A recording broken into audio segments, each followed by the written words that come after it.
Hi, welcome to On the Vice with hacklesandhurl.com. My name is Britt Davenport, and today we're going to be tying a nymph pattern.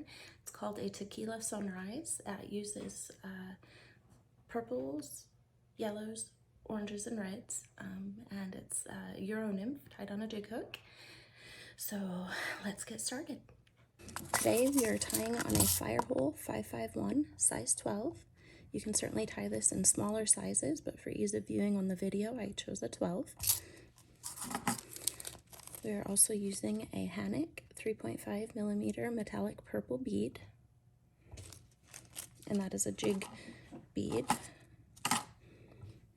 So I've got my hook and bead mounted in the vise. This is a barbless hook, but if it were not, I would pinch the barb to begin with. For threads today, we're going to be using Semperfli Classic Waxed A-dot in white and also in purple. So we're going to start with the white thread. I want to start this, make sure your bead is going the right direction. I'm going to start that thread right up behind that bead. I want to put a nice layer down there so that it immobilizes it and it keeps it from spinning around.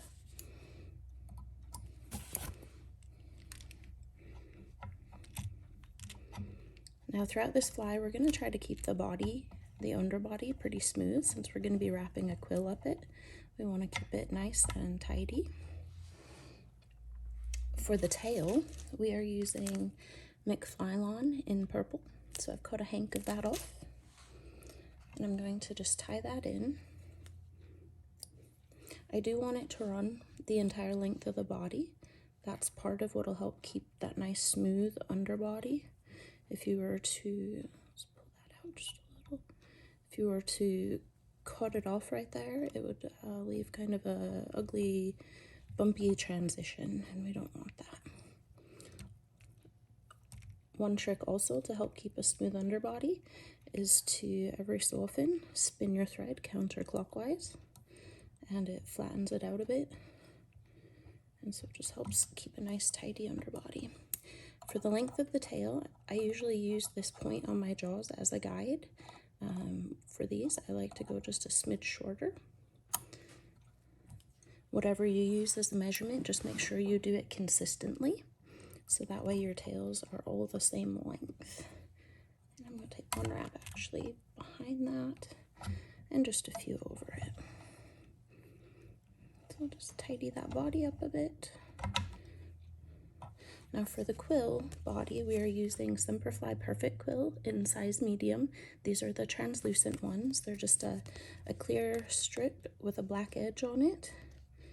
And it does have adhesive on one side. So go ahead and just peel that off. If you can see in the video, it does taper.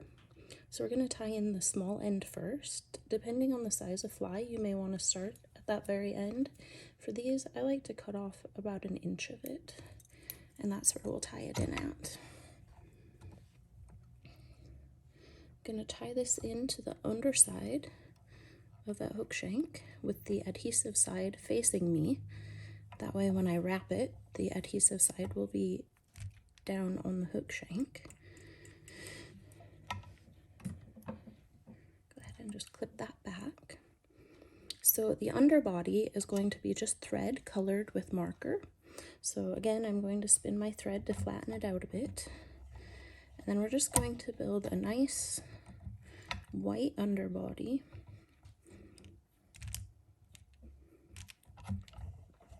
And this is where you can build a taper in if you want. With it having the CDC collar, I'm not too concerned about the taper. A lot of it will be somewhat covered up by that, as opposed to just like a regular perdigone. Okay. So I'm going to go ahead and I'm going to throw a half hitch in right behind that bead and take my thread over to my thread post. Next up, we're going to use markers. So I'm using Artist Loft. You can use Copic or anything like that. I got these at Michael's the other day, so they're great value. And we are going to just color this thread body. Make sure when you get markers that they're the alcohol-based ones, not water-based. They just work a lot better and work well on synthetic materials.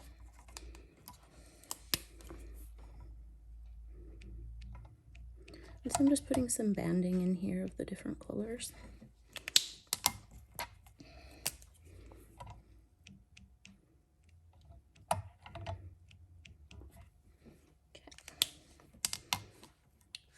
Give it a second to dry. The alcohol markers do dry really fast, so that's a benefit. So I'm going to then take this quill body and we're going to start wrapping it up the body of the fly. And I like to have it just ever so slightly overlapping. I'm just going to take that all the way up to that bead. Go ahead and secure that down. And trim it off. Now at this point I am going to switch my threads out here shortly, so I'm just going to put a couple turn whip finish in there just to secure that down and trim this white thread off. So at this point the body of the fly is done. I'm going to take some Solarez bone dry and clear. I'm just going to put a light coating of it over that body of the fly. You probably don't need to, but it will help with the durability, and it just makes it look a little bit nicer.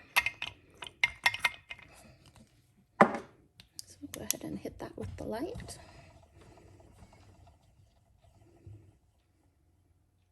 Okay, so we got that now. So now I am switching out to my purple Semperfli Classic Waxed A-dot thread. So we're just going to tie that in right behind. You can continue using the white, but then you have to color it with a purple marker, and I just find it's an easy transition point to just switch it out there.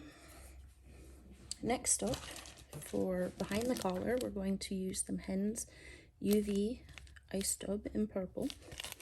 And you just need a very small pinch of it. We just need enough behind there to help hold that collar out. I'm just gonna throw just a pinch of it on there. That's probably much. There we go.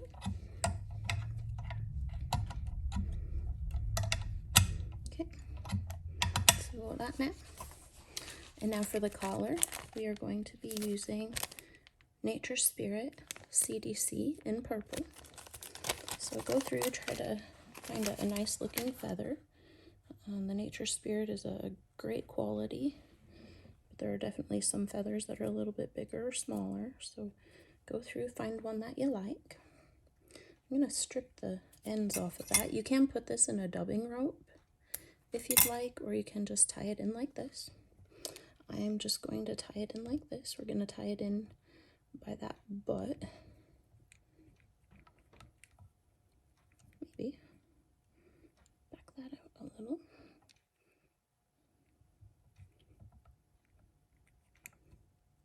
Okay. Then we will just take our hackle pliers. We don't need a whole lot of wraps. We're going to try to preen those fibers to the rear a bit. And really, one wrap, 2 at the most, is adequate. Go ahead and get that down. And actually, it already broke off. You can snip out that tip section if you have it still. If it broke off, you're all the better. And then we're just going to go ahead and put a little collar on this to help those fibers go towards the rear and to also really lock them in place. To finish it off, I'm just going to take my bone dry and put just a bit on my thread. Go ahead, put a few turn half hitch on, or not half hitch, whip finish. And then go ahead and just hit that with the light. can also use head cement, varnish, whichever you prefer. Okay, and so now we can go in and cut the thread. Now if there's any willy-nilly fibers that you don't quite like, you can pick those out. If they're a little longer than you like, you can just use your thumbnail to bust them off a little bit. It's kind of your preference on how full you want that and how many fibers and how long. But there you have it, a Tequila sunrise. So I'm excited to hit our cutthroat rivers this summer with these. I think they're going to do very well. Pretty simple pattern to tie with the underbody like that. You could do it in just about any colors you want. They make markers in all sorts of different colors. So there you go. Have some fun with it. And hopefully it'll catch some fish for you. If you liked this video and found it useful, please go ahead and give us a thumbs up. And be sure to subscribe to our video and click the bell to receive future notifications.